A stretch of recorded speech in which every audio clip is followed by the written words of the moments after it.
peristiwa penembakan misterius yang terjadi antara tahun 1982 hingga 1985 yang kerap disebut dengan Petrus diakui negara sebagai pelanggaran HAM berat. Petrus terjadi ketika ratusan orang yang dianggap preman atau pelaku kejahatan dibunuh oleh aparat keamanan di luar hukum tanpa melalui pengadilan. Peter Apolonius Rohi, seorang wartawan senior, juga ikut memberitakan kasus Petrus di Kota Malang melalui media pimpinannya Harian Suara Indonesia. Namun wartawan sekaligus mantan marinir yang akrab disapa Peter Arohi tersebut justru menerima kiriman paket berisi kepala manusia buntut pemberitaan medianya. Antara tahun 1982 hingga 1985, masyarakat Indonesia mengalami teror penembakan tanpa diketahui pelakunya. Jasad korban penembakan bahkan dibiarkan masih berdarah di tengah jalan. Salah satu surat kabar yang kala itu gencar memberitakan Petrus di Kota Malang dan Jawa Timur adalah Harian Suara Indonesia, anak perusahaan Sinar Harapan. Harian Suara Indonesia dipimpin oleh Peter Arohi selaku redaktur pelaksana pada awal tahun 1980-an. Saat itu koran ini sempat menjadi yang terbesar di Jawa Timur dengan tiras 40.000 eksemplar. Saat korannya sudah sukses, Peter memerintahkan para wartawan Suara Indonesia untuk memberitakan kasus Petrus melalui serial liputan khusus. Media tersebut juga menyampaikan kritik melalui tajuk rencana serta mengangkat suara kritis masyarakat yang mempertanyakan kebijakan pemerintah di balik peristiwa Petrus. Semua koresponden saya perintahkan membuat berita setiap korban Petrus, kata Peter kala itu, dikutip dalam buku Peter Arohi, Jurnalis Pejuang Jurnalis 2020. Perintah Peter Arohi tersebut membuat koran Suara Indonesia diisi berita korban kekerasan Petrus bahkan nyaris setiap hari. Namun sikap kritis tersebut menyudutkan pihak-pihak lain. Pada Rabu 16 November 1983 sekitar pukul 03.00 waktu Indonesia Barat, kantor redaksi Suara Indonesia mendapatkan kiriman paket berisi potongan kepala manusia. Potongan kepala yang diyakini milik seorang korban Petrus ini diletakkan persis di pintu masuk kantor redaksi. Peter Rohi dan media Suara Indonesia diyakini menjadi korban teror akibat berita dan tajuk pemberitaan yang keras terhadap kasus Petrus. Atas kejadian tersebut, redaksi Suara Indonesia memutuskan tak menerbitkan koran harian pada keesokan harinya.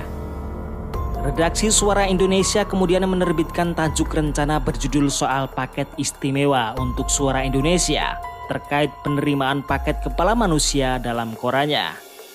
Paket tersebut diterima saat konferensi Persatuan Wartawan Indonesia ke-17 baru terlaksana.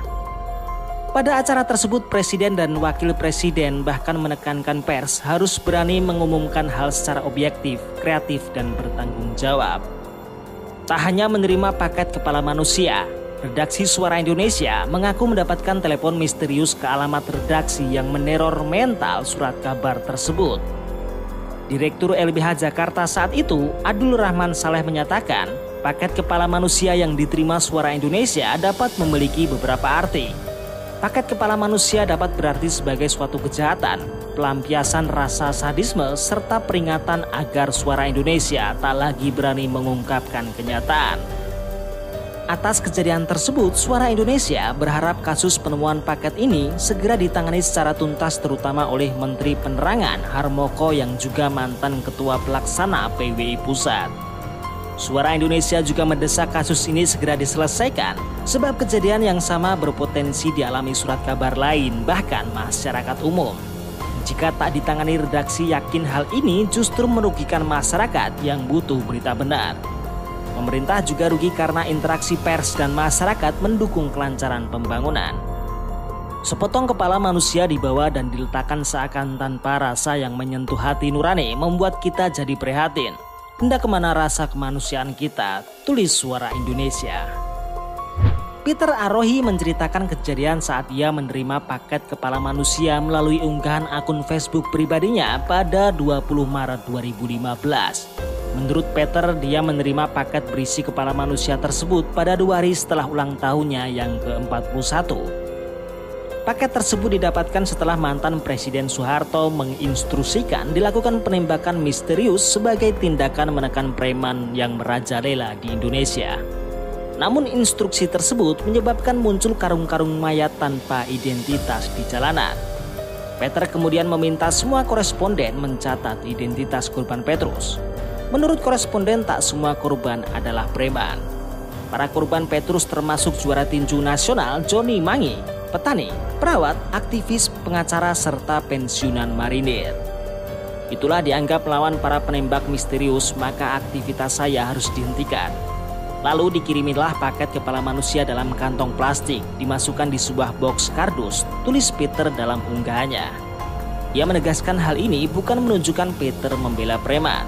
Namun ia meyakini setiap warga negara berhak diadili secara hukum dan mendapatkan pembelaan.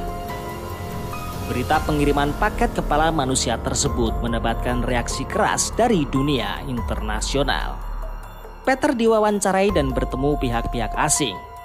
Kejadian wartawan dikirimi paket kepala manusia ini juga masuk dalam laporan hak asasi manusia internasional tentang pers yang menyatakan masih ada penindasan pers di tanah air.